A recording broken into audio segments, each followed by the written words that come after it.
Një përleshje mes të miturve ka ndodhur dje në rrugën Xhafer Lipoveci.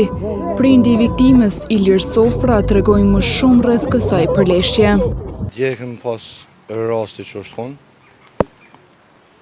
Djalit u dalë për shkollës, jenë bo për mi 3-14 vetë, jenë moshës më dhonë të rritën, djali jonë është 14 vjeç, jenë dalë, ju ku me ta falë një shpreje, ju kena me të mytë, ju kena me ta po kështot, edhe kanë pritë të dalë për shkollës, ju dalë djali për shkollës, i ka një për mi 3-14 vetë, në gjëzimin e kom, keme në policie, në thënë i kemi intervicu, i ka lëshu prokuroria, ja qova i nëgjizimin, në tha se kemi pas këtë nëgjizim, që po në të regon të neve, i thash pëse se keni marë, i nëgjizimin për rrës shkollës ka mire 40 tonë, për që jemi minoritet, këto këna bënë shteti policor, shkojmë mua në kumë policie, si janë një senja thët, ti e smut, ti e kështot, e qumë djallin në policie, e pon djallin, edhe tjetërën e pon, boksa te kajt,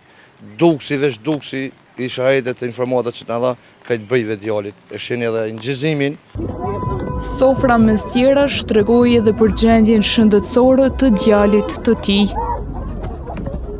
Gjendja shëndetësore të djalit edhe atje nuk e kanë kallëzu rezultatin edhe në emergjencë, qysh është. Jo paracetamol, jo pak trauma, djalin e kanë të djalin, pra mu qunë 11 natës të piskatoj, moj, nuk e di pse këta, nuk e di.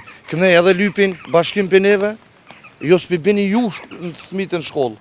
Qysh mi pruna është thmitë në shkollë me në reja, jo jemi kone edhe matë fështirë para luvës që kjo rast nuk ka ndodhë. Rasti është konfirmuar edhe nga policia e Kosovës, ku zëdhënësja për informim në drejtorinë rajonale të policisë në Gjakov, Vlera Krasniqi, thotë: me datë 16 tetor 2025 është pranuar informata për një përleshje fizike në rrugën Xhafer Lipoveci.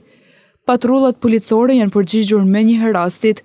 Në vendin e ngjarjes ka qenë i pranishëm viktima dhe është gjetur një armë ftohtë thik. Më vonë, në stacionin policor në Gjakov, është paraqitur edhe viktima tjetër. Të dy janë persona të mitur dhe kanë marrë trajtim mjekësor. Deri më tani janë intervistuar 3 persona në cilësinë e të dyshuarve të mitur dhe rasti vazhdon të jetë nën hetim. Në koordinim me prokurorin e shtetit është iniciuar rasti i lëndim i lehtë trupor, ndërsa personat të dyshuar janë liruar në procedurë të rregullt. Ndërsa prindërit e palës së dëmtuar kërkojnë nga institucionet dhe organet e drejtësisë që sa më shpejt të zbardhet rasti, kjo pasi përleshjet e grupeve të personave të mitur nuk janë të pakta që ndodhin në vendin tonë.